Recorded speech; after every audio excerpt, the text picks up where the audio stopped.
ধরুন লিওনেল মেসির বা পায়ের কোনো ক্ষতি হয়ে গেল, এমন ক্ষতি হলো যেটা আর রিকভারি করা সম্ভব নয়। আপনি কি জানেন তখন মেসিকে ক্ষতিপূরণ হিসেবে কত দেয়া লাগবে? যদি তার বা পা কোনো কারণে অকেজো হয়ে যায় তবে তাকে ক্ষতিপূরণ হিসেবে দেয়া লাগবে $900 মিলিয়ন। যদি শুনে অবাক হয়ে ওঠেন তবে জেনে রাখুন এটাই সত্য। পৃথিবীর সবচেয়ে দামি বীমা করানো আছে লিওনেল মেসির বা পায়ের। বলা যায় পৃথিবীর ইতিহাসে সবচেয়ে মূল্যবান বা পা তার। অনেকে বলে না মেসিকে বেশ সুরক্ষা দেয় প্রতিপক্ষ রেফারি, এটাও বড় একটি কারণ। যদি মেসির কিছু হয়ে যায় তাহলে এত বড় ঝুঁকি কে নেবে? বীমা শুধু মেসি একাই করেছেন তা কিন্তু নয়, অসংখ্য খেলোয়াড় নিজেদের বীমা করিয়েছেন।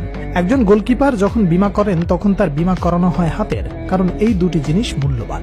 পজিশন ভিত্তিক অনেক কিছুই বদলে যায়, নিজের খেলার ধরনের উপর সবকিছু নির্ভর করে। সেভাবেই মেসি বেছে নিয়েছেন তার সবচেয়ে মূল্যবান বা পা।